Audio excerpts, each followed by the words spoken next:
Cuando abrí la puerta del garaje y vi el viejo Ford Fiesta 2010, azul y ya descolorido por el tiempo, sentí que mi corazón se hundía. Ese auto era todo lo que quedaba del hombre con el que viví 30 años de mi vida.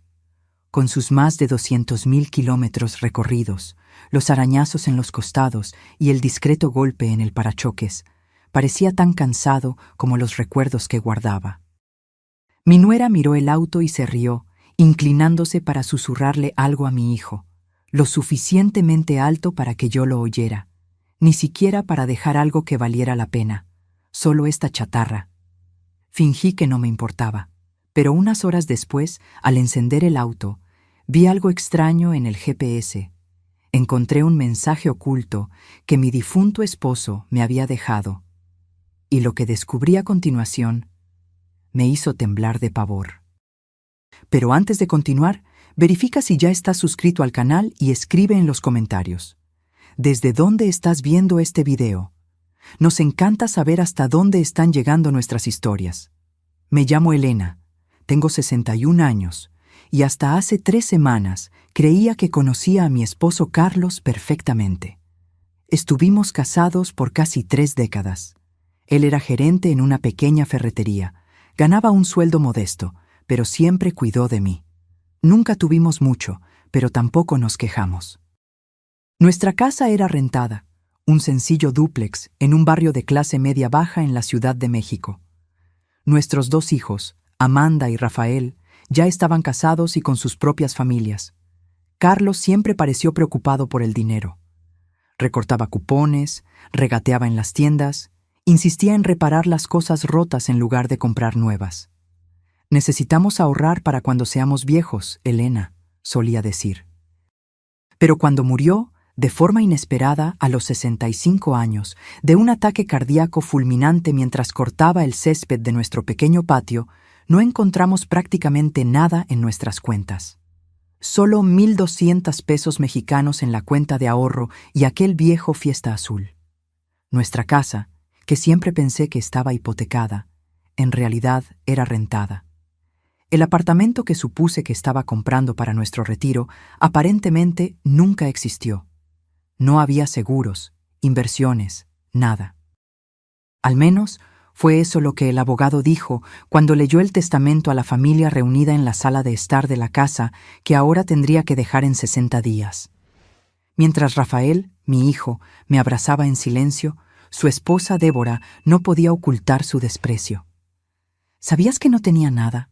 ¿Cómo planeaban vivir? Las preguntas me cortaban como cuchillos. Yo no sabía. Carlos se encargaba de las finanzas. Siempre decía que todo estaba bajo control, que yo no necesitaba preocuparme.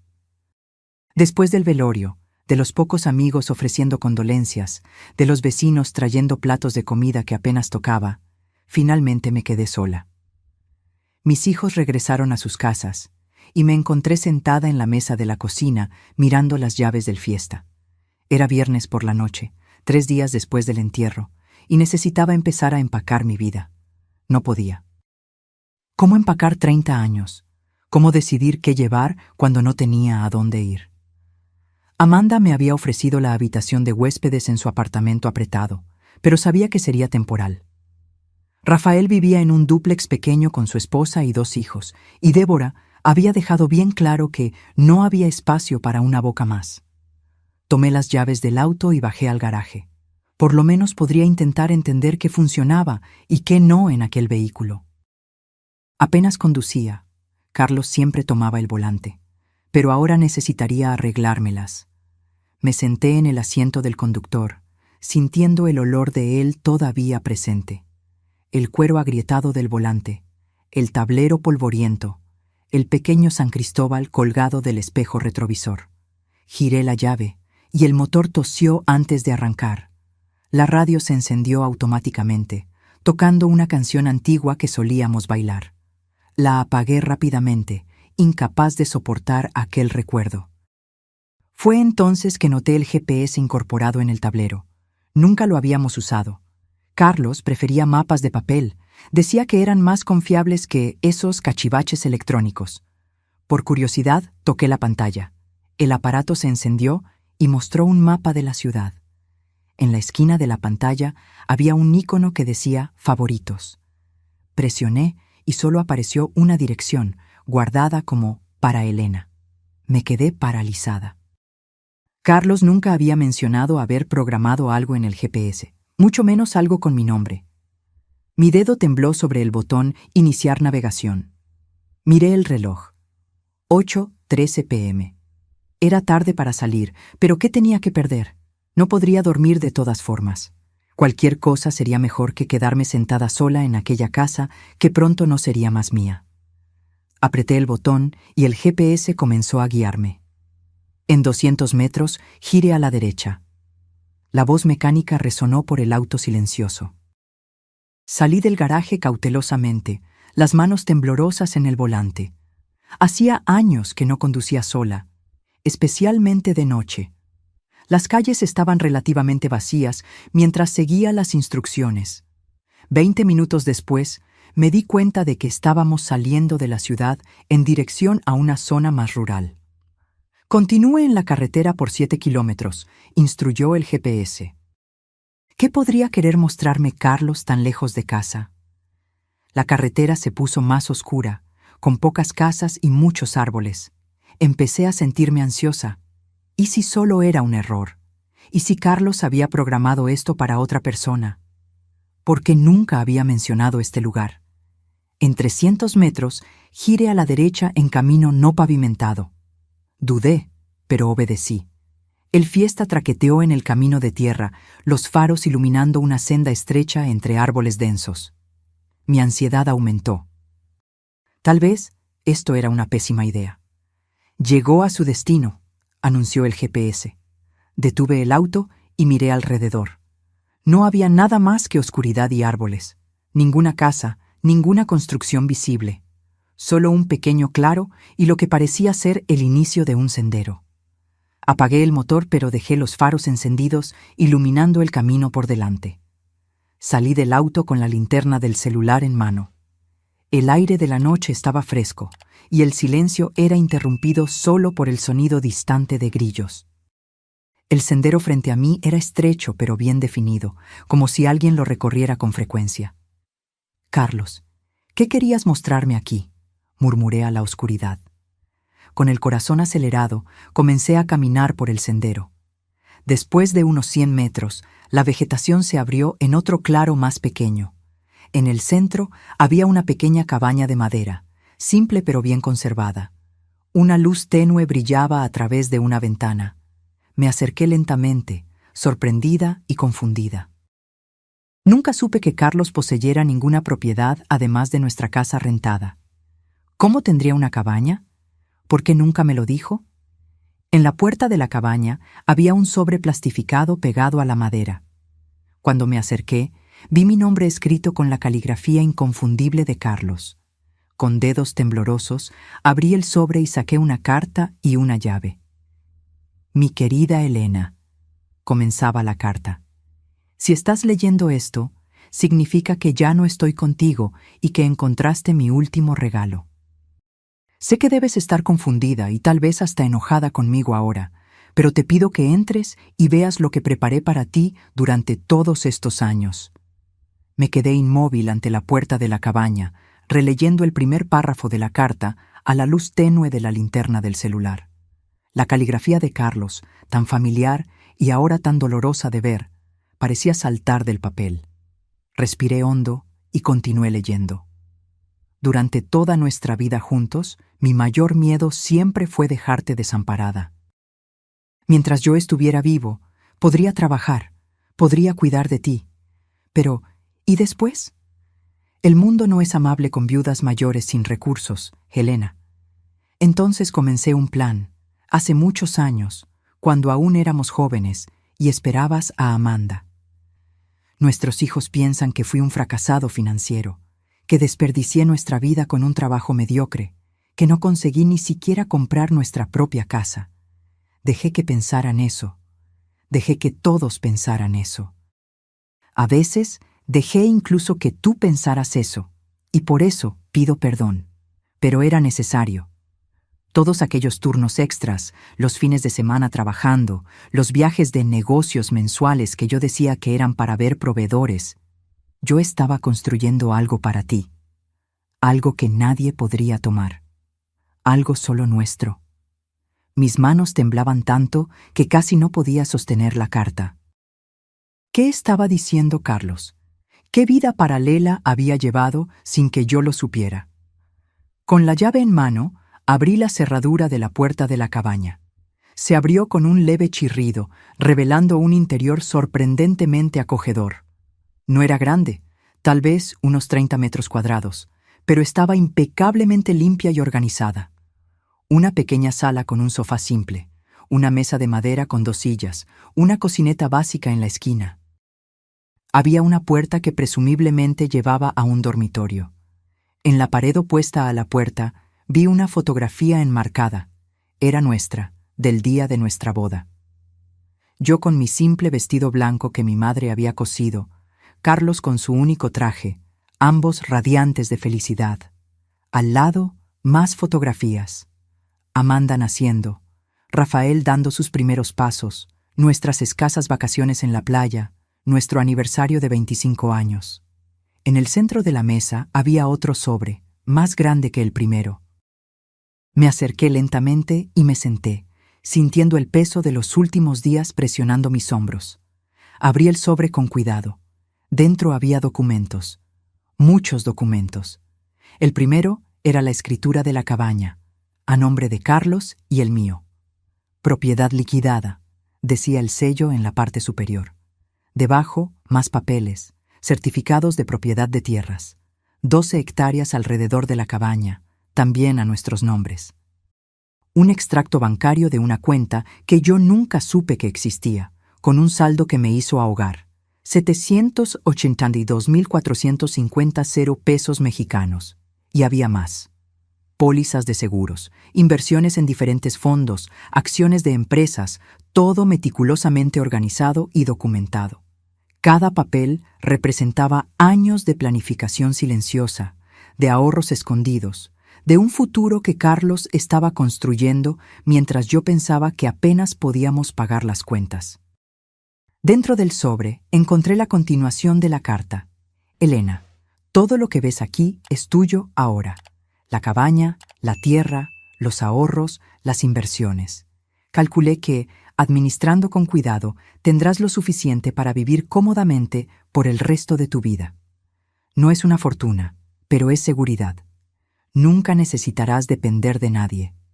Elegí no incluir esto en el testamento oficial porque no quería que nadie lo supiera, ni siquiera nuestros hijos. No porque no confíe en ellos, sino porque aprendí a lo largo de los años que el dinero cambia a las personas, y principalmente porque quería que esta fuera una conversación entre nosotros dos, incluso si yo ya me hubiera ido. Debes estar preguntándote por qué mantuve todo esto en secreto. ¿Por qué viví como si fuéramos casi pobres cuando teníamos todo esto guardado?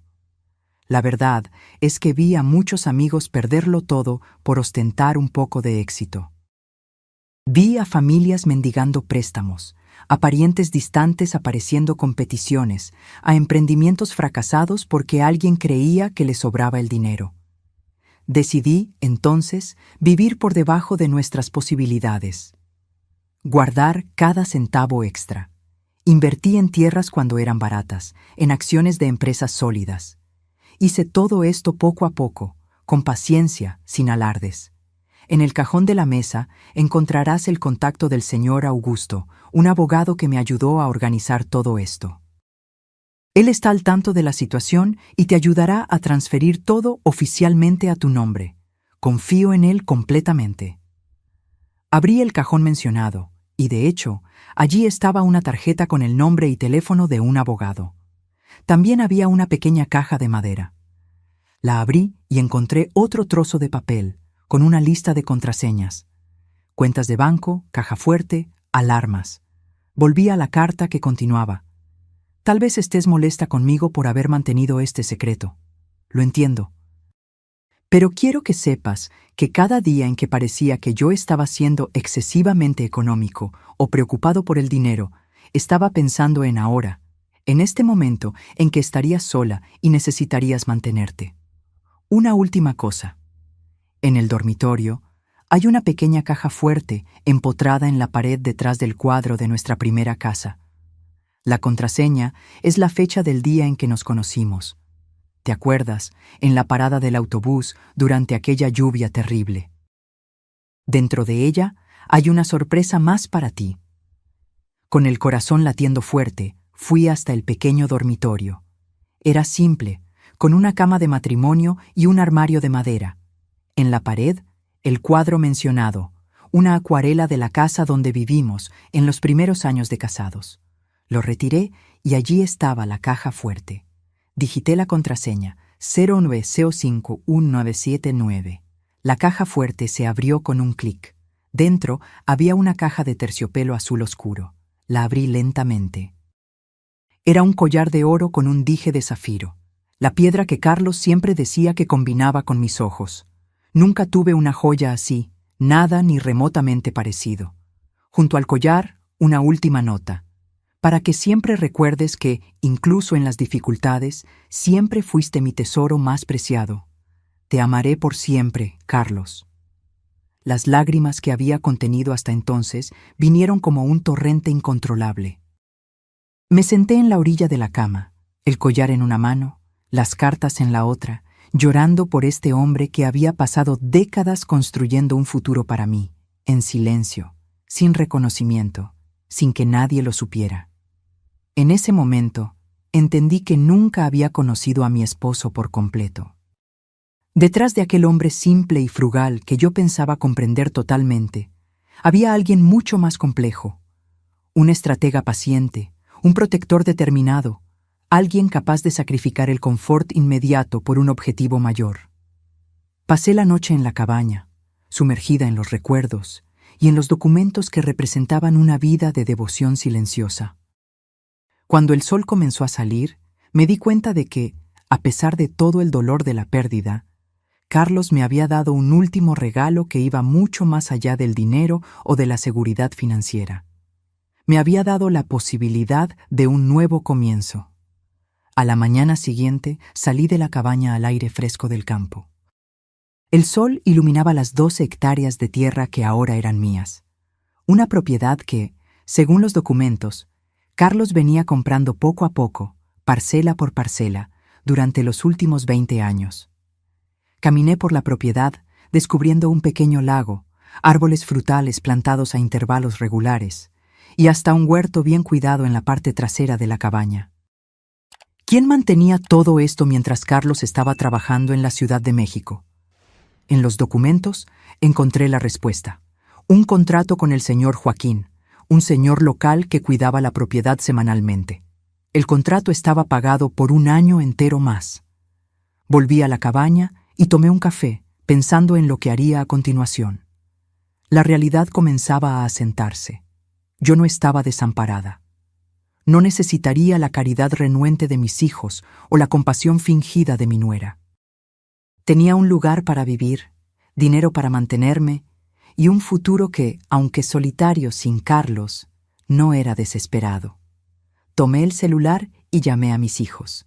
Les pedí que vinieran a encontrarme en aquella dirección, diciendo solo que había descubierto algo importante que Carlos había dejado. Amanda sonó preocupada, Rafael confuso, pero ambos prometieron venir al final de la tarde. Mientras esperaba, organicé los documentos en la mesa. Releí todo varias veces, todavía intentando absorber la magnitud de lo que Carlos había hecho. Entendí entonces por qué él siempre parecía tan cansado, por qué trabajaba tanto, por qué insistía en ahorrar cada centavo. No era avaricia, era amor. A las 4 de la tarde oí autos acercándose. Salí al porche de la cabaña y vi 2 vehículos deteniéndose al lado de mi fiesta. El pequeño Honda de Amanda y el Chevrolet de Rafael, con Débora en el asiento del pasajero. «Mamá, ¿qué es este lugar? ¿Cómo lo encontraste?» Amanda corrió hacia mí, abrazándome fuerte. Ella parecía genuinamente preocupada. «Hemos estado intentando llamarte por horas». Rafael se acercó más despacio, mirando alrededor con curiosidad evidente. ¿De quién es esta cabaña? ¿Por qué nos llamaste aquí? Débora permaneció unos pasos atrás, examinando todo con expresión crítica. Deberías estar descansando en casa, no conduciendo por ahí sola, comentó, sin mirarme a los ojos. Vengan conmigo, dije simplemente, conduciéndolos dentro de la cabaña. Los tres se detuvieron en la entrada, sorprendidos con el interior acogedor y bien cuidado. Siéntense, indiqué la mesa donde los documentos estaban dispuestos. Tengo algo que mostrarles. Les conté entonces sobre el GPS en el auto, sobre cómo había seguido las coordenadas la noche anterior, sobre lo que había encontrado.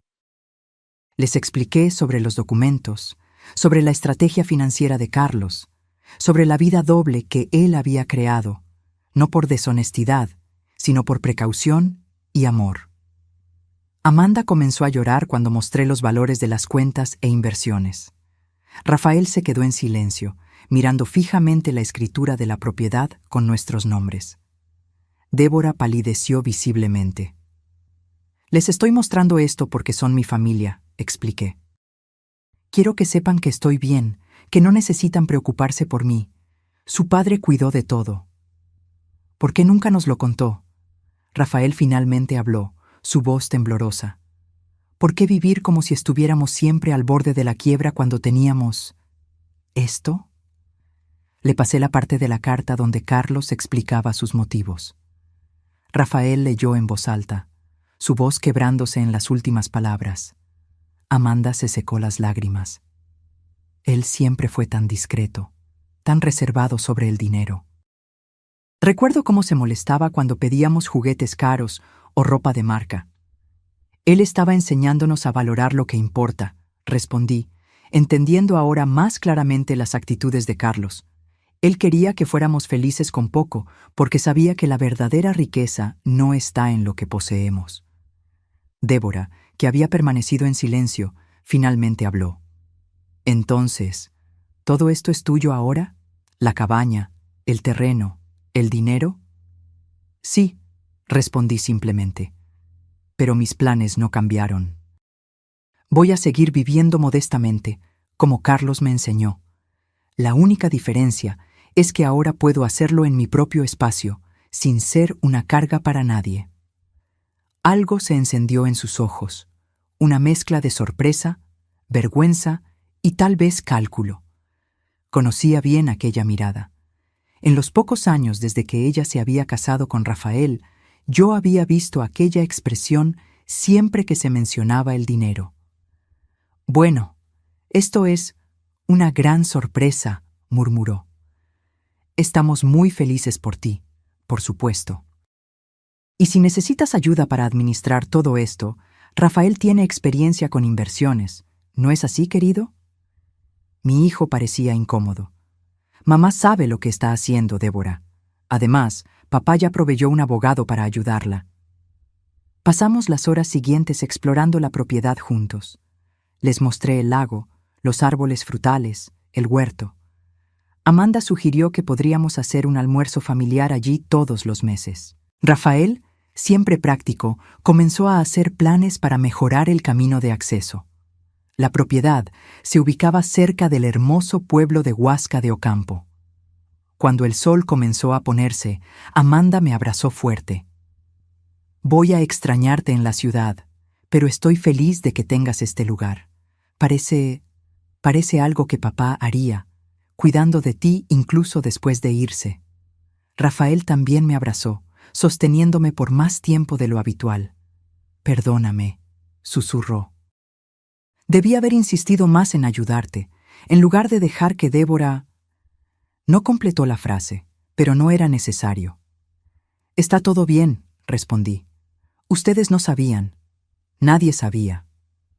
Mientras ellos se preparaban para irse, Débora se acercó a mí con una sonrisa que no alcanzaba sus ojos. Elena, necesito pedirte disculpas por lo que dije el día del testamento, sobre que Carlos no había dejado ni para un funeral decente. Fue cruel y equivocado. La miré, viendo no solo la falsedad de sus palabras, sino también algo más, el arrepentimiento no por la crueldad, sino por haber subestimado a mi esposo, por haber juzgado nuestra vida basada solo en lo que podía ver. No tienes que disculparte, Débora, respondí tranquilamente. En realidad, tenías razón. Carlos no dejó dinero para un funeral. Hizo algo mucho mejor, dejó recursos para que yo continuara viviendo. Ella abrió la boca para responder, pero no encontró palabras. Con un asentimiento rígido, se dirigió al auto de Rafael. Me quedé en el porche mientras los dos autos se alejaban por el camino de tierra, ahora iluminado por el último brillo del atardecer. El peso que había cargado en los días desde la muerte de Carlos, el miedo al futuro, la humillación de la aparente pobreza, la angustia de la dependencia, comenzaba lentamente a disiparse. Volví dentro de la cabaña y me senté nuevamente a la mesa, releyendo la carta de Carlos una vez más. A la luz suave de la lámpara, noté algo que había escapado a mi atención antes, una nota a pie de página en la última hoja. P.S. Siempre creí que el Fiesta es el auto perfecto para ti. Económico, confiable, discreto. Exactamente como nosotros dos siempre fuimos. Cuida de él como cuidaste de mí durante todos estos años. Sonreí entre lágrimas, entendiendo ahora que incluso el auto, viejo y sin valor, era parte del plan de Carlos. No era solo un vehículo, era el último eslabón en una cadena cuidadosamente forjada de protección y amor. Aquella noche dormí por primera vez en la cabaña, bajo el techo que Carlos había provisto, envuelta en la seguridad que él había construido meticulosamente a lo largo de décadas. El vacío de su ausencia aún dolía, pero ahora estaba permeado por algo nuevo, un profundo sentido de gratitud por el hombre que me había amado tan profundamente, al punto de planear incluso su propia ausencia. Una semana después del descubrimiento de la cabaña, yo ya había tomado una decisión. Aquel sería mi nuevo hogar.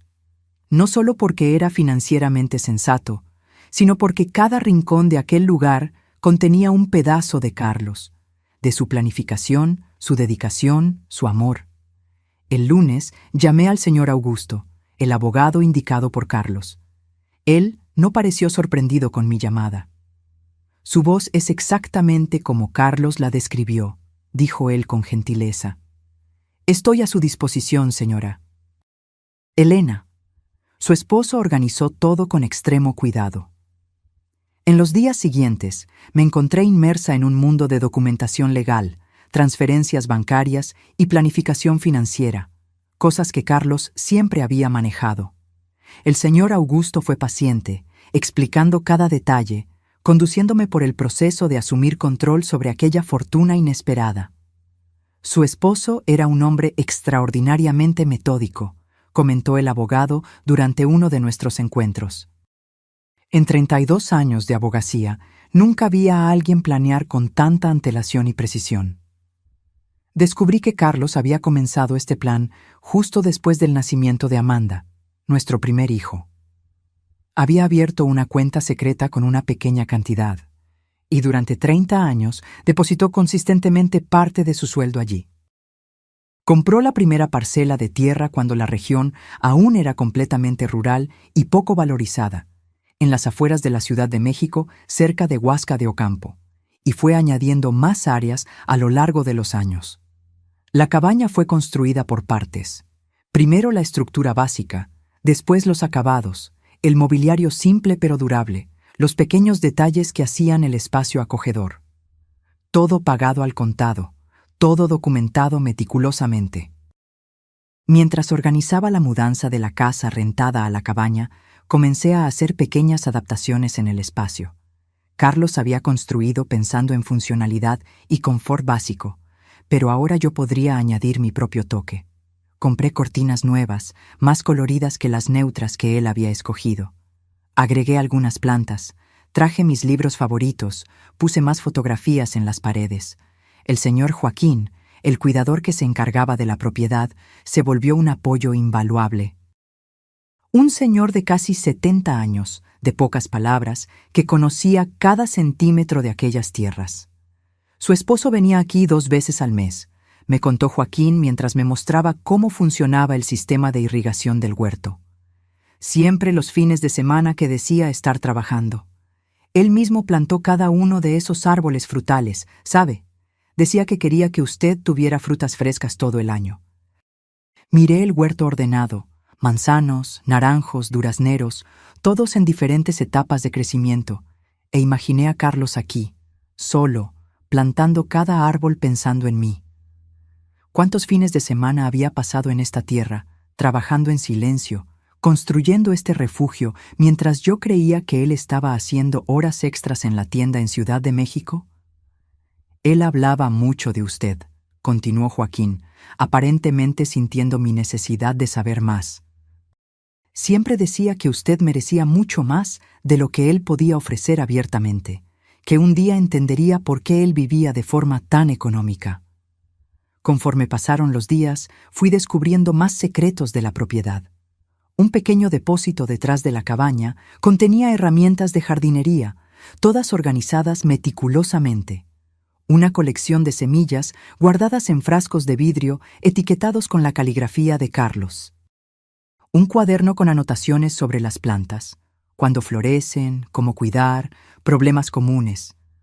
Al final del mes, cuando llegó el día de dejar definitivamente la casa rentada, Amanda y Rafael vinieron a ayudarme con la mudanza final.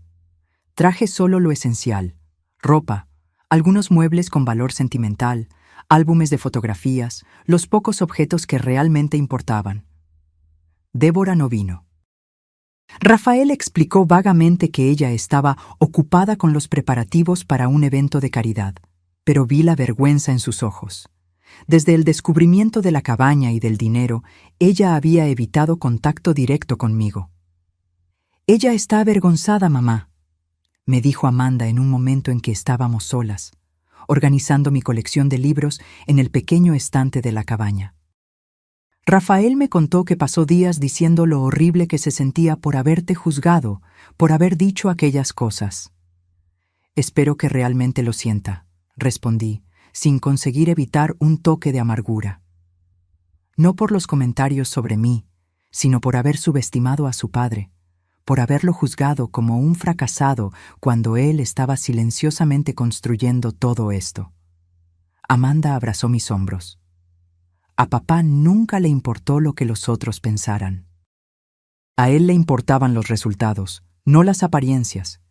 Creo que él estaría riendo ahora, sabiendo cómo nos sorprendió a todos. Reflexioné sobre eso mientras terminábamos de organizar mis pertenencias. Carlos, siempre tan discreto, tan silencioso en sus logros, nunca buscando elogios, nunca alardeando lo que hacía. Tal vez él realmente estaba satisfecho ahora, sabiendo que su plan había funcionado perfectamente. Aquella noche, después de que mis hijos se fueran, me quedé sola en la cabaña por primera vez como su moradora oficial. Me senté en el porche con una taza de té, observando el cielo estrellado, tan diferente del cielo urbano que había visto desde la ventana de nuestra casa rentada por tantos años. Al día siguiente, comencé a establecer una rutina.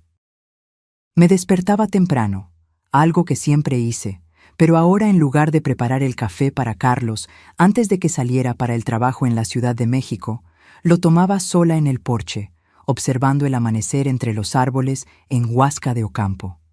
Después, trabajaba un poco en el huerto con la orientación paciente del señor Joaquín.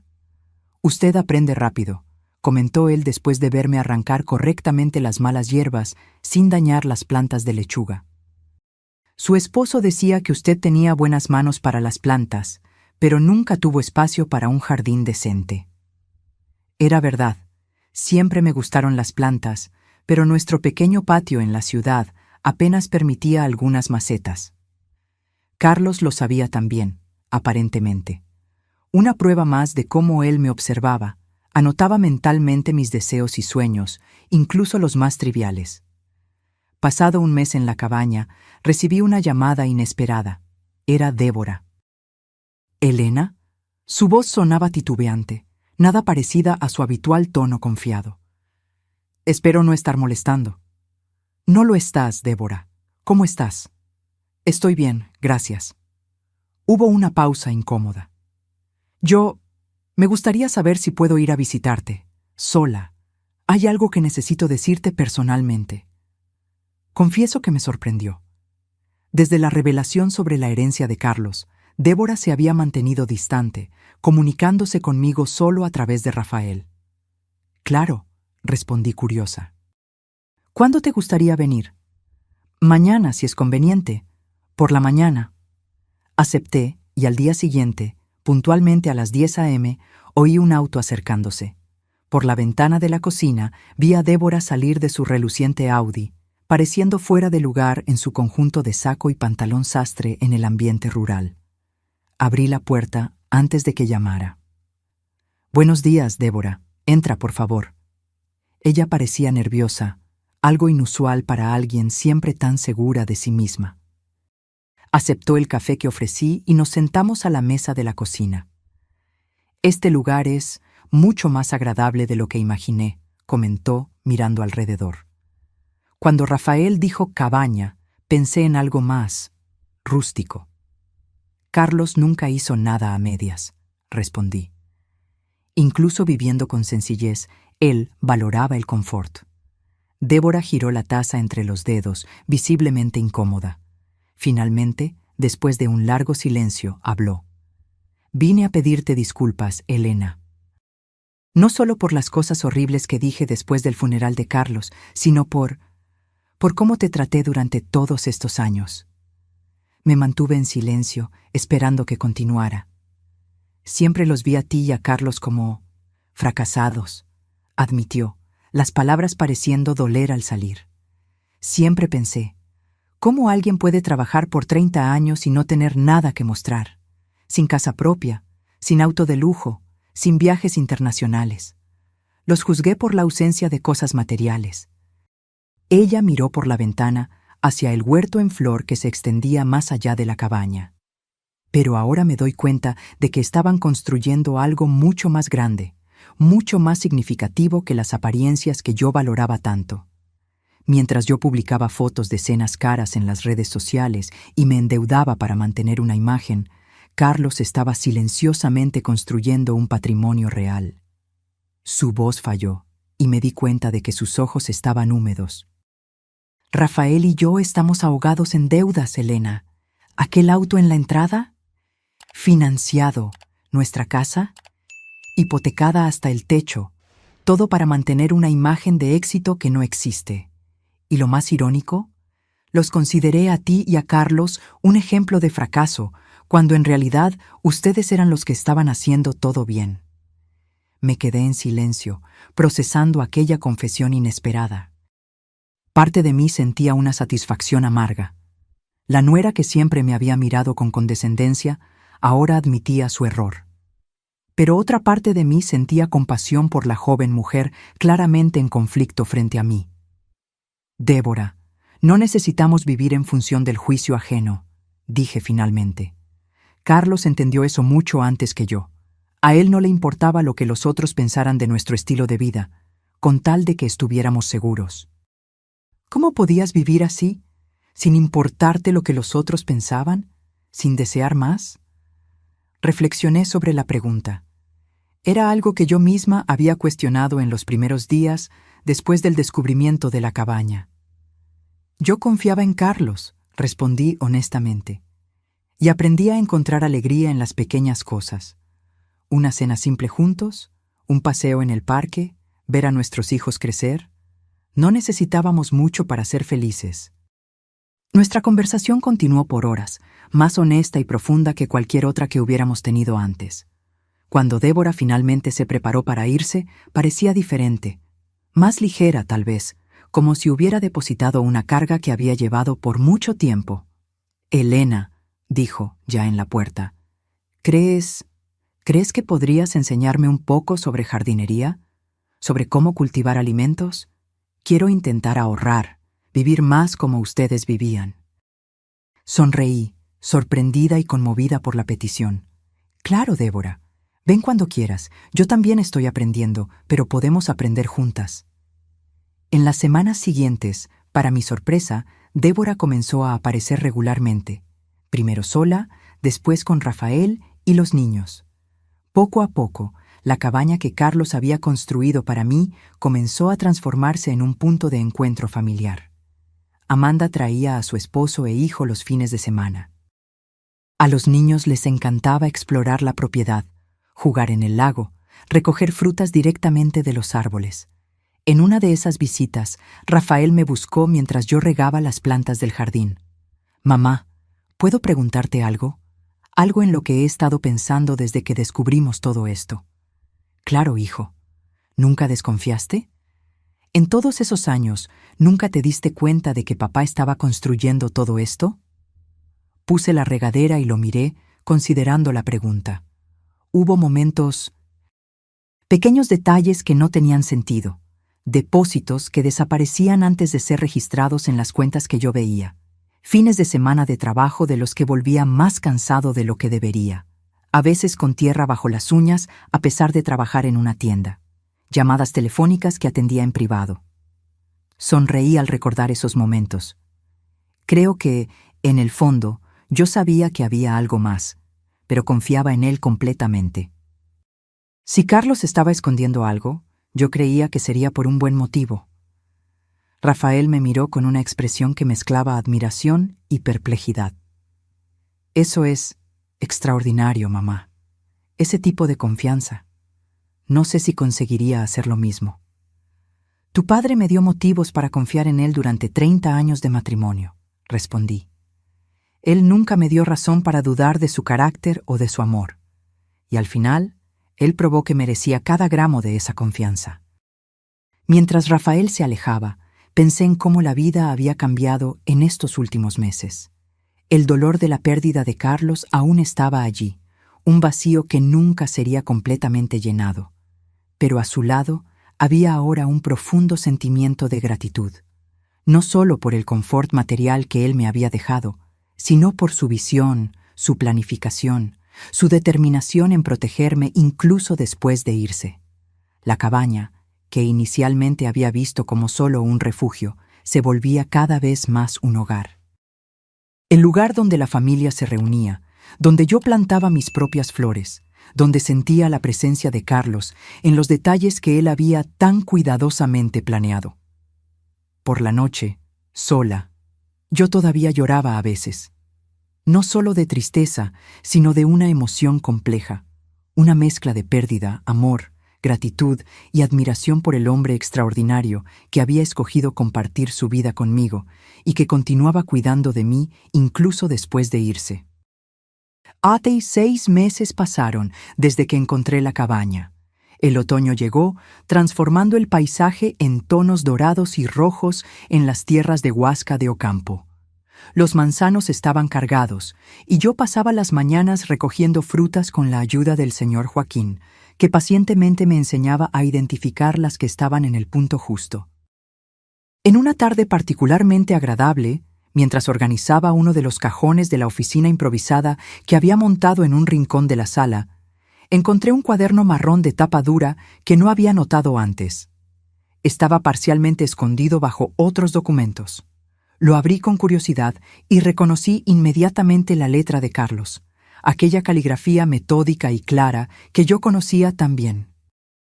Era una especie de diario, pero no el tipo común con entradas diarias sobre sentimientos personales.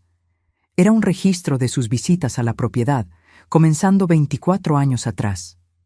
17 de marzo de 2001. Compré 2 hectáreas adyacentes más al terreno original. El vendedor pensó que yo estaba loco por querer tierras tan aisladas, pero el precio estaba excelente. Algún día, cuando Elena descubra todo esto, ella tendrá un lugar tranquilo para vivir. Mis ojos se llenaron de lágrimas mientras volteaba las páginas amarillentas. En cada entrada, Carlos detallaba sus actividades: la compra de más tierras, la plantación de árboles, el inicio de la construcción de la cabaña, las mejoras a lo largo de los años. 05 de septiembre de 2008. Terminé el techo de la cabaña hoy. Me tomó más tiempo de lo planeado, pero quise hacer todo con cuidado. Quiero que Elena tenga un lugar sólido, que no necesite reparaciones constantes cuando yo ya no esté aquí. La realidad de su planificación me golpeó con nueva fuerza. Carlos no solo había ahorrado dinero para mí, Él había literalmente construido un futuro con sus propias manos, ladrillo por ladrillo, árbol por árbol. 18 de julio de 2015. Planté durazneros hoy. A Elena siempre le gustaron los duraznos frescos, pero nunca pudimos tener un huerto en la ciudad. Calculé que estarán dando buenos frutos en unos 8 o 10 años. Espero estar vivo para verlos, pero si no lo estoy, espero que a ella le guste este regalo tardío. Me senté en la silla, el cuaderno abierto en mi regazo, imaginando a Carlos planeando plazos de maduración de árboles frutales, considerando un futuro en el que él no estaría presente. El pesimismo práctico de sus anotaciones contrastaba con el profundo optimismo del acto de plantar, crear algo que solo daría frutos años después. Continué leyendo, cada página revelando más del hombre con quien había compartido mi vida, pero que, aparentemente, yo nunca había conocido completamente. 02 de noviembre de 2019. El médico encontró algo en el examen. No le dije nada a Elena todavía. No quiero preocuparla sin necesidad. Pero si las sospechas se confirman, necesito acelerar los planes. La cabaña está prácticamente lista, pero aún hay detalles que quiero finalizar. El dinero está invertido de forma segura. Si sucede lo peor, ella estará protegida financieramente. Me congelé. 2019, 5 años antes de su ataque cardíaco. ¿Carlos sabía que estaba enfermo? ¿Por cuánto tiempo cargó ese peso solo? Volteé rápidamente las páginas, buscando más información. Las entradas se volvían más frecuentes, más urgentes. 15/01/2020. Confirmado. Es un problema cardíaco grave. El médico recomendó cirugía, pero las chances no son buenas. Decidí no contarle a Elena por ahora. ¿Para qué? Ella solo se preocuparía, y no hay mucho que se pueda hacer aparte de lo que ya estamos haciendo. Estoy tomando los medicamentos, siguiendo la dieta. Mientras tanto, trabajo lo máximo que puedo aquí en la propiedad. Quiero dejar todo perfecto para ella. Una ola de choque recorrió mi cuerpo. Rió mi... ¿Carlos había pasado los últimos 4 años de su vida sabiendo que estaba muriendo? Todos aquellos almuerzos ligeros que él insistía en comer, la caminata diaria que comenzó para mantenerse en forma, ¿eran parte de un régimen médico que él me escondía? Las últimas páginas del diario eran esporádicas, con entradas más breves, como si cada palabra exigiera esfuerzo. 07 de junio de 2023. Programé el GPS hoy. Parece una tontería, pero es importante que Elena encuentre este lugar cuando yo ya no esté aquí. Pensé en simplemente darle la dirección, pero ella merece la jornada del descubrimiento. Merece sentir lo que sentí todas las veces que vine para acá. La anticipación, la sensación de algo especial esperando al final del camino. La última entrada era de apenas algunas semanas antes de su muerte. 23 de marzo de 2024. Ya no tengo energía para trabajar en la propiedad como antes. Le pedí al Señor, Joaquín, que asuma más responsabilidades. Él aceptó, sin hacer preguntas, aunque sospecho que él lo sabe. Siento que mi tiempo se está acabando, pero estoy en paz. Hice lo que pude para garantizar que Elena esté bien. Todo lo que construí, planté, ahorré, todo fue por ella. Solo espero que ella entienda por qué mantuve el secreto. No era desconfianza, era amor. Quería protegerla no solo de la inseguridad financiera, sino también del dolor de verme disminuyendo poco a poco. Prefiero que ella me recuerde fuerte, incluso si eso significa irme sin aviso. Cerré el cuaderno, incapaz de contener las lágrimas. Carlos había enfrentado su muerte inminente con la misma aproximación metódica y pragmática con que conducía todo en su vida. Había planeado, calculado, preparado todo, no solo el aspecto financiero, sino incluso cómo yo descubriría su último regalo. Y él había escogido sufrir solo, cargar el conocimiento de su enfermedad en silencio, para ahorrarme el dolor prolongado de verlo languidecer. No sabía si debía sentir gratitud por esta última protección o dolor por haber sido privada de la oportunidad de despedirme adecuadamente, de hacer sus últimos años más confortables, de decir todas las cosas que quedaron por decir. Aquella noche llamé a mis hijos. Necesitaba compartir este descubrimiento con ellos. Necesitaba que alguien más supiera la verdadera historia del hombre extraordinario que había sido su padre. Amanda lloró al teléfono. Rafael permaneció en silencio por largos momentos antes de decir, con la voz embargada, «Él fue más fuerte de lo que cualquiera de nosotros imaginaba». Al día siguiente, le pedí al señor Joaquín que viniera a conversar conmigo. Cuando se sentó a la mesa de la cocina, puse el diario frente a él. «Usted sabía sobre la enfermedad de él, ¿verdad?». El viejo cuidador asintió lentamente. Su esposo me hizo prometer que no le contaría a nadie. Dijo que era mejor así. ¿Por cuánto tiempo lo supo? Casi 5 años, por lo que entendí. En el último año, él apenas conseguía trabajar. Venía hasta aquí y se quedaba sentado en aquel banco cerca del lago, mirando todo lo que había construido. A veces me pedía que hiciera pequeños ajustes, un clavo aquí, una tabla allá. Otras veces solo se quedaba en silencio, como si estuviera despidiéndose. Imaginé a Carlos sentado solo a la orilla del lago, contemplando la propiedad que había creado para mí, consciente de que su tiempo se estaba acabando, pero determinado a completar su misión autoimpuesta. ¿Por qué cree que él nunca me contó? ¿Sobre la propiedad? ¿Sobre la enfermedad? Joaquín reflexionó antes de responder, sus manos callosas descansando sobre la mesa. Su esposo era un hombre reservado, doña Elena. No hablaba mucho, pero cuando hablaba de usted, sus ojos brillaban. Él me dijo una vez que la mayor alegría de él era verla feliz, despreocupada. Creo que él no quería que usted cargara el peso del conocimiento, ni sobre la enfermedad de él, ni sobre los sacrificios que hizo para construir todo esto. Sacrificios. La palabra resonó en mi mente. ¿Cuántos fines de semana Carlos había pasado trabajando en esta tierra en lugar de descansar? ¿Cuántas horas extras en la tienda en Ciudad de México? ¿Cuántos pequeños lujos negados a sí mismo para ahorrar algunos pesos más? Todo para construir este refugio que yo ahora llamaba hogar en Huasca de Ocampo. Aquella tarde, caminé hasta el lago y me senté en el mismo banco que Joaquín había mencionado. El sol de otoño se reflejaba en el agua, creando patrones dorados en la superficie. Los árboles alrededor, muchos plantados por las propias manos de Carlos, se mecían suavemente con la brisa. Yo habría compartido esta carga contigo, susurré al aire, como si él pudiera oírme. Pero entiendo por qué escogiste cargarla solo. Era quien tú eras, el protector, el proveedor, siempre pensando en mí antes que en ti mismo. En los días siguientes, encontré un nuevo propósito. Comencé a registrar mi propia versión de la historia en un cuaderno similar al de Carlos. No solo para mí, sino para mis hijos, mis nietos, para quien viniera después.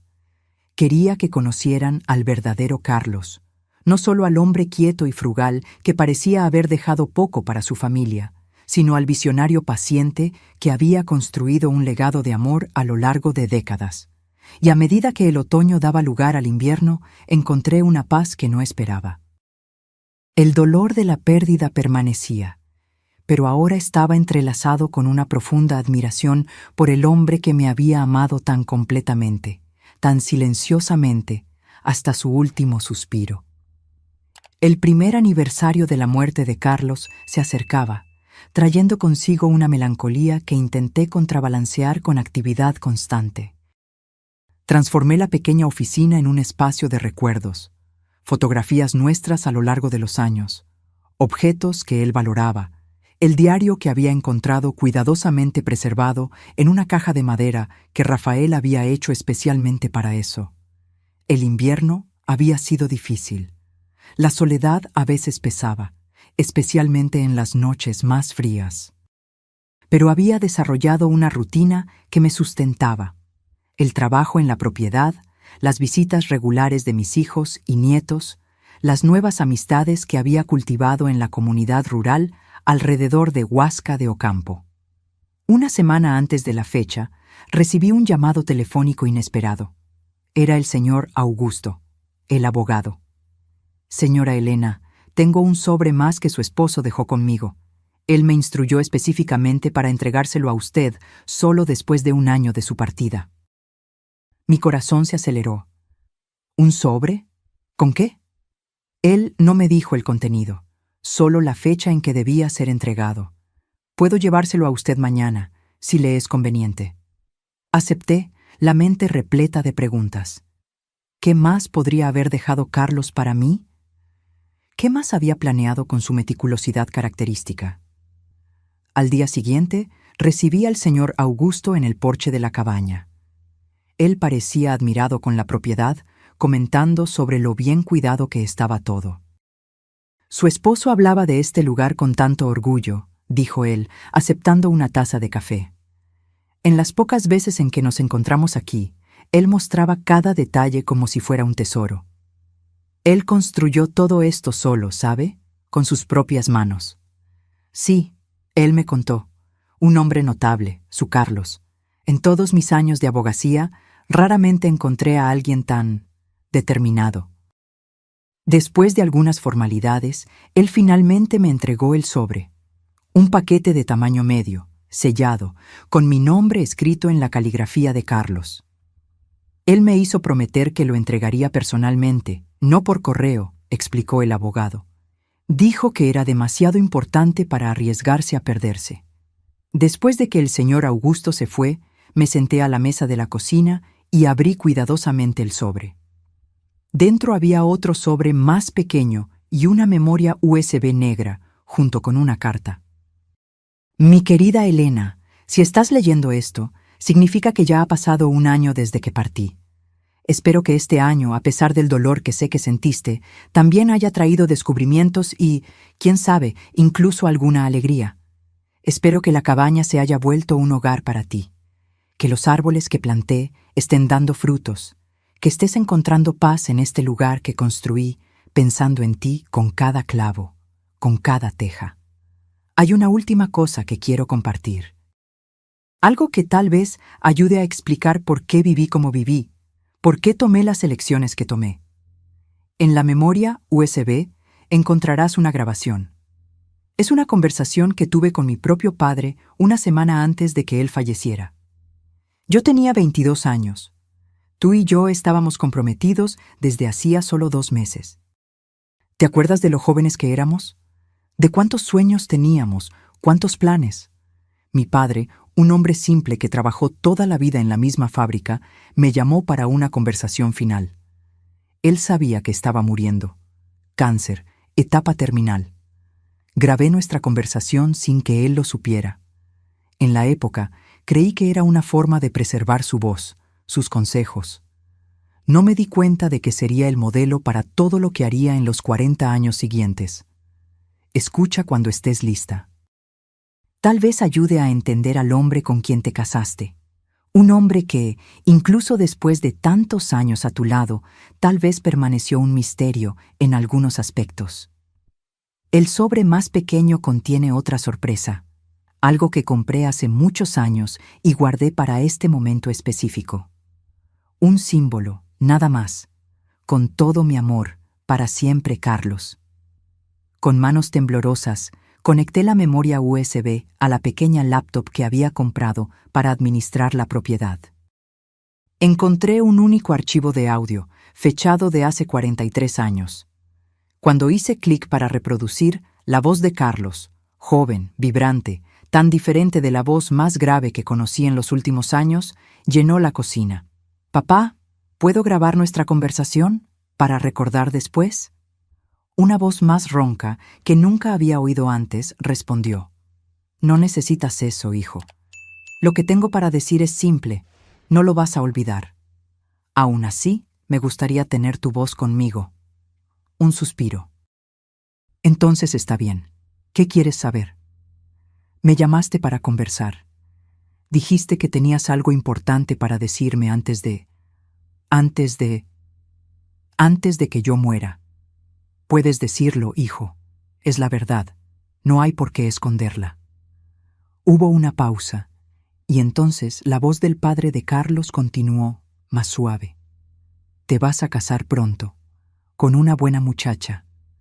Estoy feliz por eso, aunque no esté aquí para verlo. Quiero darte un consejo, el único que realmente importa. El mismo que mi padre me dio, y el padre de él antes de eso. Otra pausa, más larga. El valor de un hombre no está en lo que posee, sino en lo que protege. ¿Entiendes lo que quiero decir? No es el tamaño de la casa lo que importa. Es si mantiene a tu familia seca cuando llueve. No es el modelo del auto. Es si lleva a tu familia con seguridad a donde necesita ir. Lágrimas escurrían por mi rostro mientras oía al hombre que nunca conocí articular la filosofía que había definido la vida de Carlos. Tu madre nunca tuvo joyas caras, nunca tuvo ropa de marca, pero nunca faltó comida en nuestra mesa. Nunca tuvimos que escoger entre medicina y renta, nunca tuvimos que rogar por ayuda. Eso es dignidad, hijo. Eso es lo que un hombre debe ofrecer a su familia, no lujo, sino seguridad. No apariencia, sino substancia. La voz del padre de Carlos falló un poco y oí el sonido de un vaso siendo colocado sobre una mesa.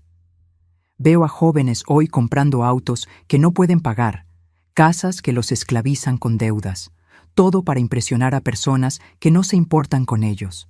No seas así. Vive por debajo de tus posibilidades, ahorra para el futuro, construye algo sólido, aunque tome décadas. Sé la roca donde tu familia puede apoyarse cuando la tormenta venga. Y la tormenta siempre viene, hijo, siempre viene. La grabación continuó por unos minutos más.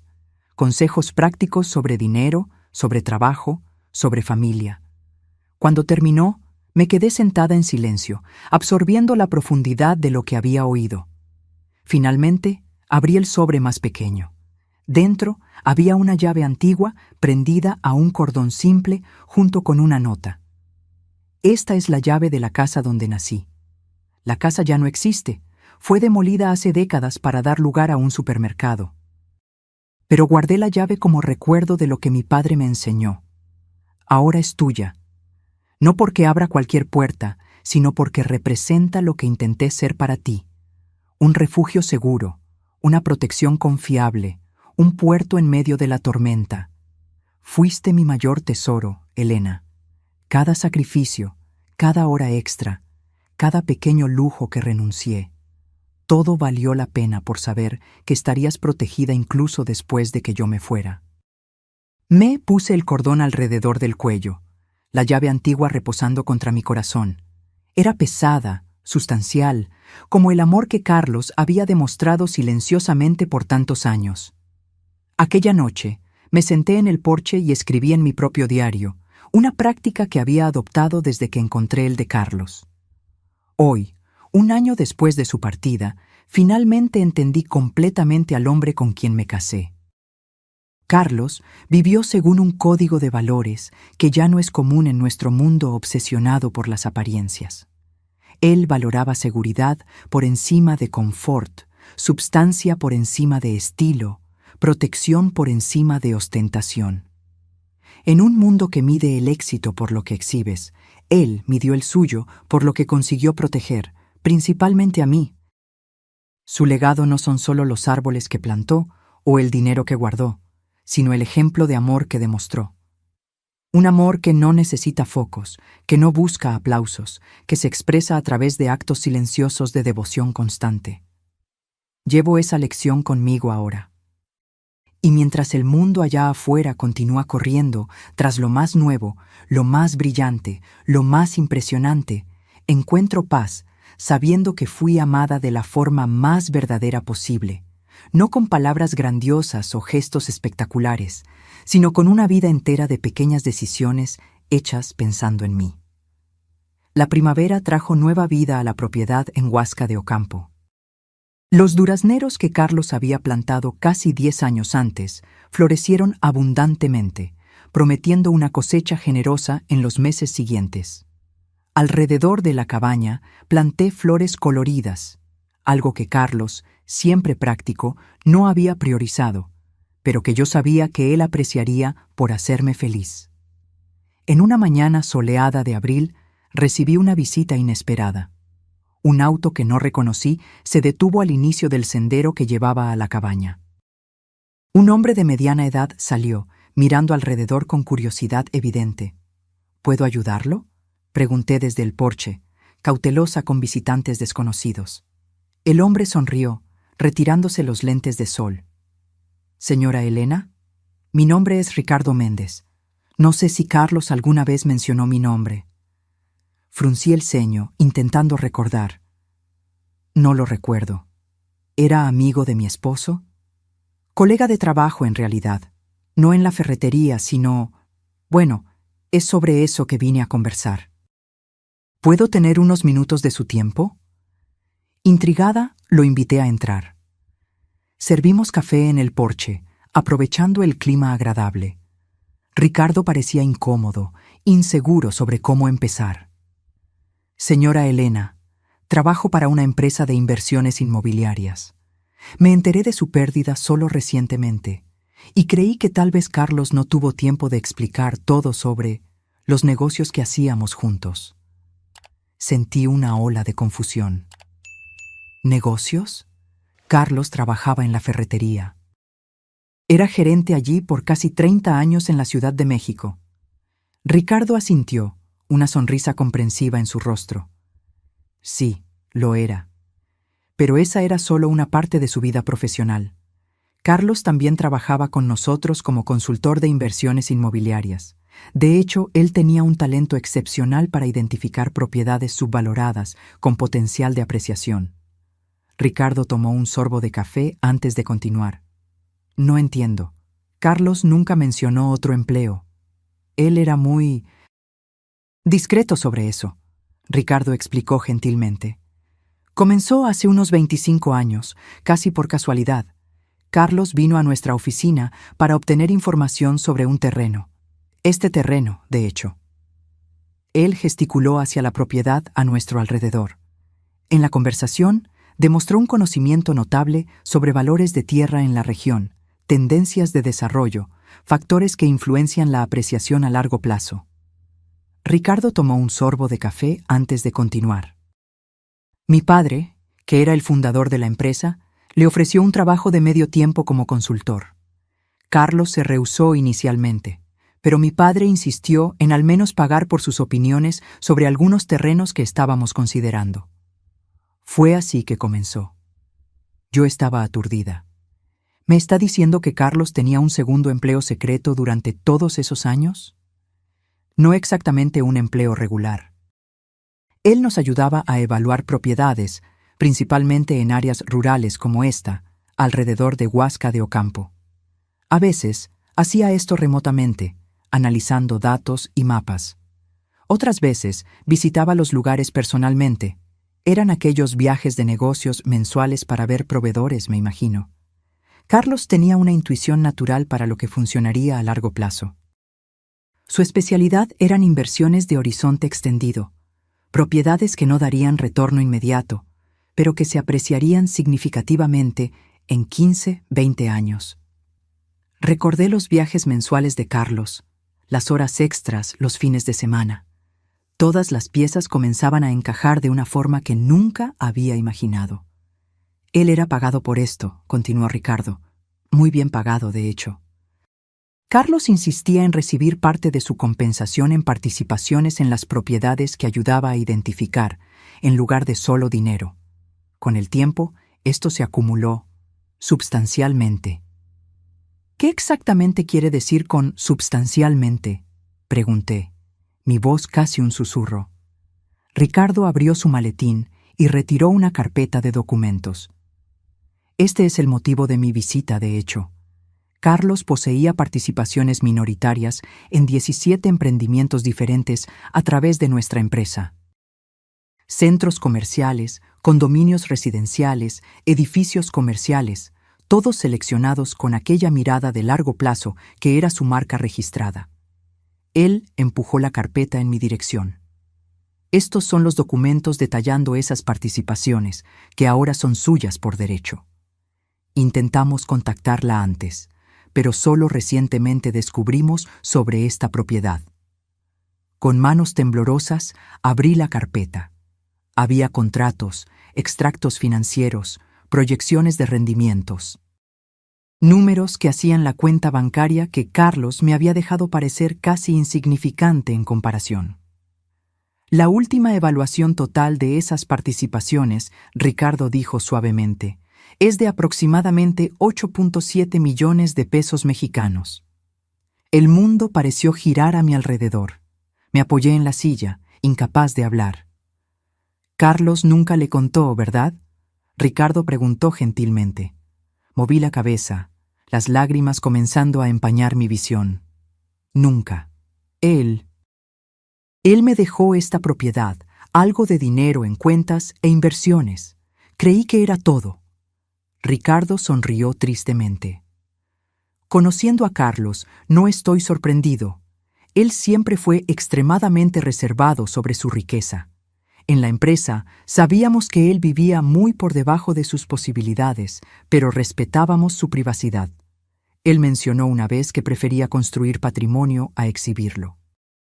El valor de un hombre no está en lo que posee, sino en lo que protege, susurré, recordando las palabras del padre de Carlos en la grabación. Exactamente, Ricardo concordó, pareciendo impresionado. Él dijo eso algunas veces. Era casi un mantra para él. Miré nuevamente los documentos, intentando comprender la magnitud de lo que estaba viendo. Todos esos años, mientras ahorrábamos para comprar un sofá nuevo o pensábamos 2 veces antes de cenar fuera. Él estaba construyendo un imperio silencioso, Ricardo completó. No para ostentar, sino para garantizar su futuro. Carlos rehusó varios aumentos, ¿sabía? Prefería recibir en participaciones en los negocios. Decía que el dinero se gasta, pero las buenas inversiones crecen con el tiempo. En ese momento, recordé todas las veces en que Carlos había rehusado compras que podíamos haber hecho, de todas las veces en que él insistió en arreglar algo roto en lugar de reemplazarlo. No era por mezquindad o falta de recursos, era parte de una filosofía de vida más profunda, una visión de largo plazo que yo nunca había comprendido completamente. ¿Por qué nunca me contó? Pregunté, más para mí misma que para Ricardo. El hombre consideró la pregunta por un momento. No puedo responder con certeza, claro, pero mi padre, que trabajó con Carlos por más tiempo, siempre dijo que él tenía un miedo casi supersticio. Ricardo, interrumpí, una súbita realización me golpeó. Él sabía que estaba enfermo. En los últimos años. Sí, Ricardo confirmó con un suspiro. Él nos contó sobre su problema cardíaco hace unos 4 años. Fue cuando comenzó a organizar todo más meticulosamente, transfiriendo documentos a nombre de ustedes dos, garantizando que todas las participaciones estuvieran debidamente registradas. Él preparó todo, murmuré. Hasta el último detalle, Ricardo concordó. Incluso pidió que esperáramos algunos meses después de su partida antes de contactarla. Dijo que quería que usted tuviera tiempo para acostumbrarse a las primeras revelaciones antes de conocer el resto. Pensé en el GPS programado para traerme a la cabaña, en las cartas cuidadosamente escritas, en los documentos organizados, cada etapa planeada para guiarme gentilmente a través de un proceso que podría haber sido abrumador si se revelaba de una sola vez. Hay una cosa más, Ricardo agregó, retirando un sobre final de su maletín. Carlos pidió que yo entregara esto personalmente, después de explicar sobre las inversiones. Acepté el sobre, reconociendo inmediatamente la caligrafía de Carlos. Lo abrí con cuidado, intentando controlar el temblor en las manos. Mi Elena, si Ricardo está entregando esta carta, ya sabes sobre mi otro trabajo. Espero que entiendas por qué mantuve esto en secreto por tanto tiempo. Al principio, era solo una forma de ganar un dinero extra para construir algo para nosotros. Conforme el éxito de las inversiones creció, comencé a temer que la riqueza pudiera cambiar nuestra vida de maneras que yo no deseaba. Vi tantas familias destruidas por el dinero, amistades corrompidas por la envidia, matrimonios arruinados por expectativas infladas, hijos malcriados por facilidades excesivas. Temía también que, si algo me sucedía demasiado pronto, quedarías vulnerable a oportunistas, a consejeros interesados solo en tu nueva riqueza. Entonces decidí crear capas de protección. Primero la cabaña y el dinero suficiente para una vida confortable, después esta revelación final. Sé que puede parecer manipulador, y tal vez lo fue. Pido tu perdón por eso. Todo lo que hice, cada decisión que tomé, fue pensando en tu bienestar y seguridad. Ahora tienes opciones, Elena. Todas las opciones que yo siempre quise que tuvieras. Puedes seguir viviendo simplemente en la cabaña, usar solo lo que necesites de los rendimientos para vivir cómodamente. Puedes ayudar a nuestros hijos, nietos, causas que valoras. Puedes viajar, explorar, hacer todo lo que siempre soñamos pero pospusimos para después. Solo pido una cosa, no dejes que el dinero cambie quién eres. La mujer simple, gentil y generosa con quien me casé, que encontraba alegría en las pequeñas cosas, que valoraba a las personas por encima de las posesiones. Esa es la verdadera riqueza que tuvimos. Siempre fuiste mi tesoro más precioso. Para siempre tuyo, Carlos. Cuando terminé de leer, las lágrimas corrían libremente por mi rostro. Ricardo discretamente me entregó un pañuelo, esperando pacientemente que yo recuperara la compostura. Él era un hombre extraordinario, comentó Ricardo suavemente. Todos en la empresa lo respetaban profundamente. Nunca conocí a alguien que combinara tanta astucia financiera con tanta integridad personal. Asentí, incapaz de hablar. El Carlos, que yo conocí durante 30 años de matrimonio, frugal, dedicado, trabajador en la Ciudad de México, había sido real. Pero había también este otro Carlos, el estratega financiero brillante, el constructor paciente de un imperio invisible en el área de Huasca de Ocampo. En los días siguientes, mientras trabajaba con Ricardo para entender el alcance completo de lo que Carlos había construido, oscilé entre admiración, confusión e incluso momentos de rabia por la magnitud del secreto que él había mantenido. ¿Cómo pudimos haber compartido una vida por tantos años, con una parte tan significativa de ella escondida de mí? Pero a medida que organizaba los documentos, aprendiendo sobre cada inversión, cada propiedad, cada decisión estratégica que él había tomado a lo largo de las décadas, comencé a ver un patrón claro, una coherencia absoluta entre el Carlos que yo conocía y el hombre de negocios que había permanecido en las sombras. Cada inversión reflejaba sus valores. Preferencia por proyectos con beneficios comunitarios, evitando emprendimientos que pudieran perjudicar a pequeños comerciantes locales, priorizando sostenibilidad ambiental décadas antes de que se volviera moda. El mismo hombre que arreglaba nuestras cosas en lugar de reemplazarlas, había insistido en prácticas sostenibles en sus emprendimientos inmobiliarios. El mismo hombre que ahorraba centavos en el supermercado había donado anónimamente para causas locales a través de fundaciones ligadas a sus inversiones. 3 semanas después de la visita de Ricardo, reuní a mi familia en la cabaña. Era un domingo soleado, perfecto para un almuerzo al aire libre. Mientras observaba a Amanda y Rafael ayudando a montar las mesas bajo los árboles, sus hijos corriendo alrededor, jugando con el perro que había adoptado recientemente, sentí una profunda certeza sobre lo que necesitaba hacer. Débora, que en los últimos meses se había vuelto sorprendentemente cercana, ayudaba en la cocina, preparando una ensalada con verduras frescas del huerto.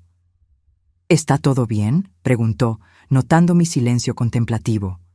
Perfectamente bien, respondí, solo pensando en cómo la vida da vueltas inesperadas.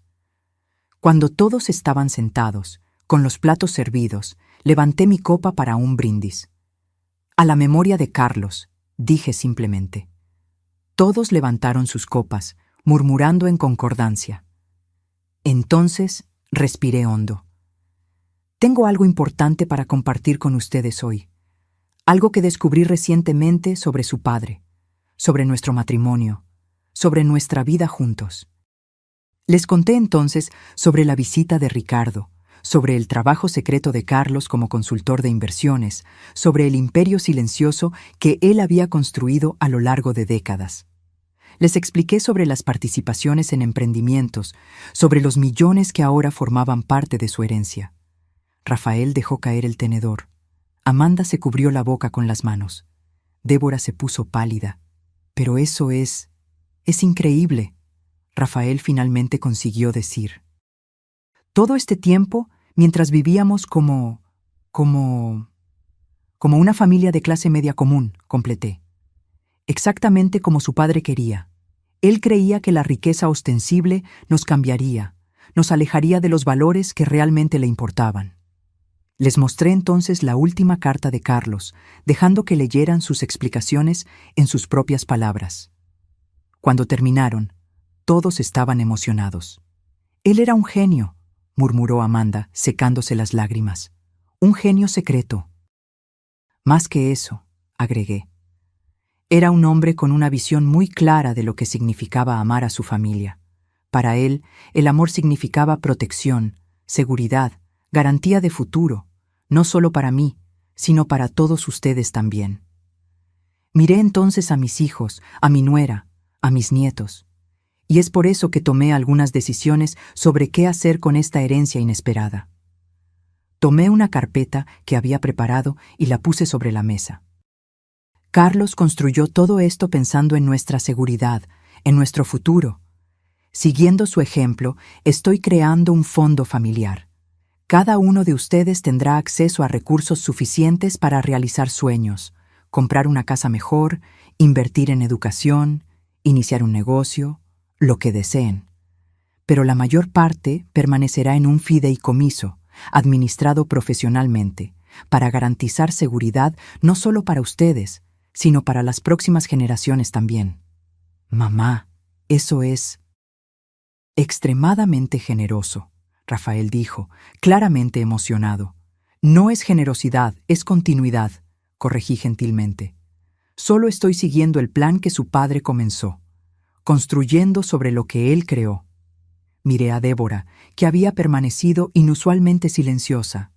«Hay algo más».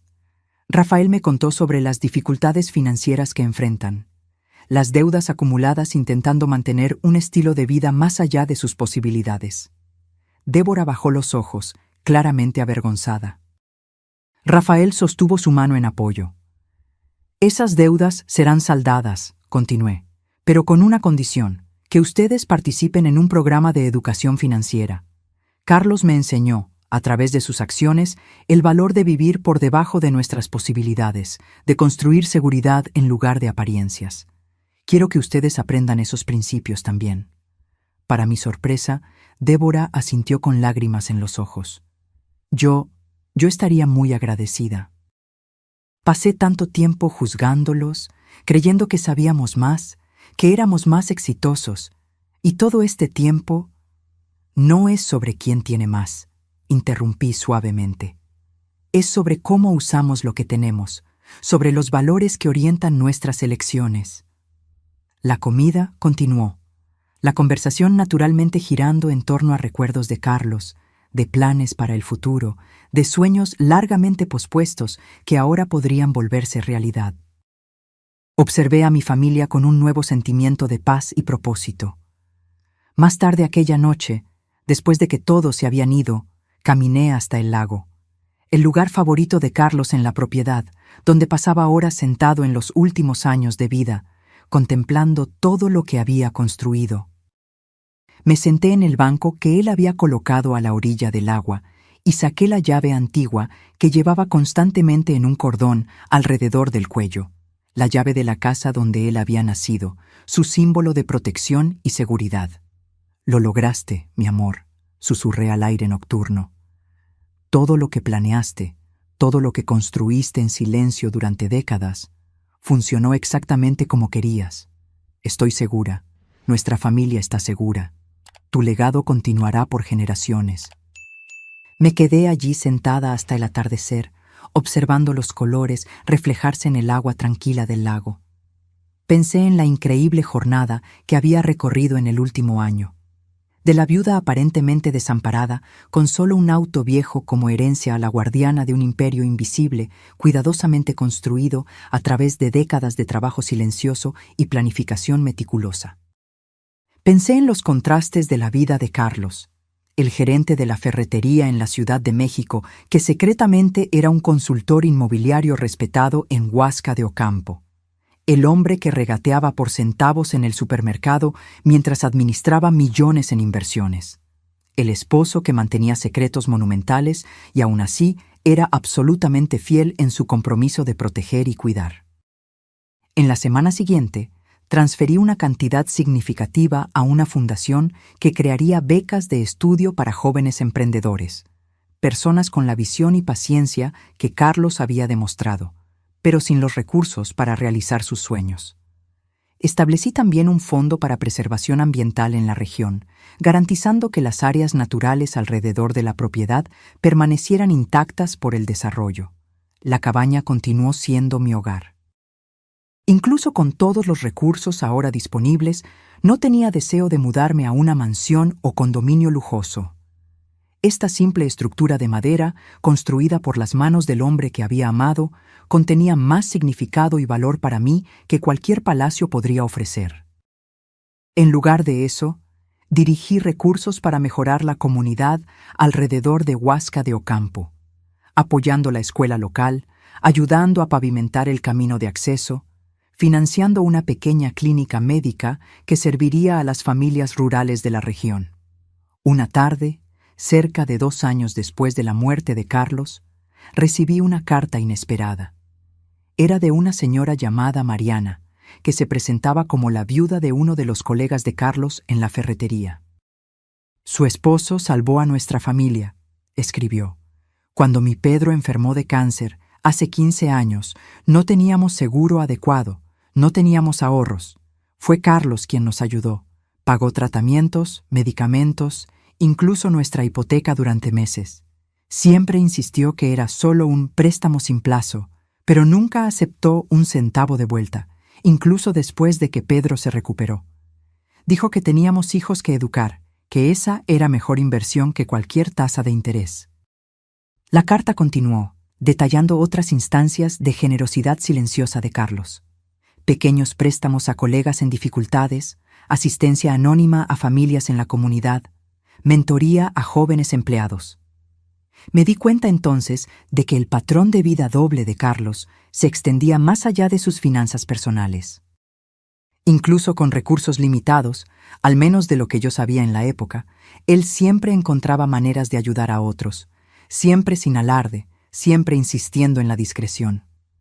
En las semanas siguientes, más cartas llegaron, de exempleados, de vecinos, de personas en la comunidad que habían sido tocadas por la generosidad silenciosa de Carlos a lo largo de los años. Historias que él nunca compartió conmigo, actos de bondad realizados silenciosamente mientras mantenía la apariencia de un hombre común con recursos limitados. En una tarde de domingo, exactamente 3 años después de su muerte, organicé una pequeña ceremonia en la propiedad. Invité a todos los que habían enviado cartas, junto con nuestra familia y amigos cercanos. En el centro del huerto plantamos un árbol en su memoria, un roble, fuerte y duradero como el legado que él había dejado.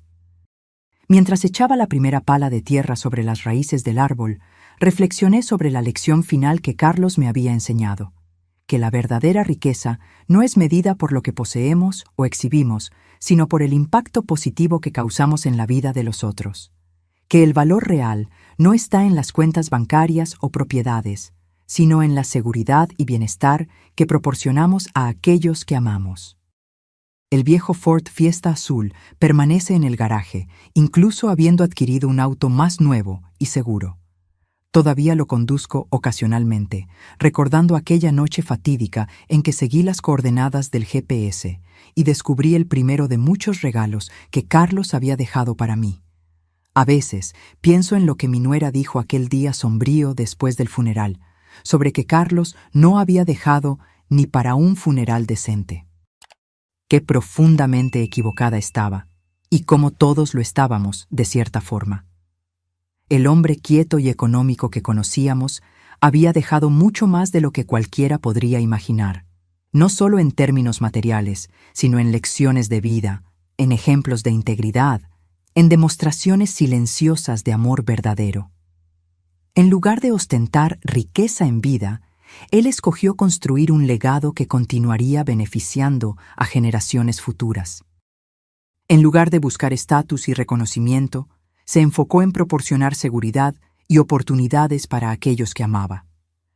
El último regalo de Carlos no fue el auto, ni la cabaña, ni siquiera los millones en inversiones. Fue la sabiduría que él vivió diariamente, que el amor verdadero se expresa no a través de palabras grandiosas o gestos espectaculares, sino a través de consistencia, de planificación cuidadosa, de sacrificio silencioso hecho de buena voluntad por aquellos que amamos. Una lección que llevo conmigo todos los días, como la llave antigua que aún cuelga alrededor de mi cuello. Un recordatorio constante del hombre extraordinario que escogió vivir una vida aparentemente común, pero que dejó un legado verdaderamente excepcional. Ahora, si te gustó esta historia, haz clic en suscribirte y dime en los comentarios qué parte te dejó con la boca abierta. Y no olvides hacerte miembro para tener acceso a videos exclusivos que no publico aquí. Te espero allá.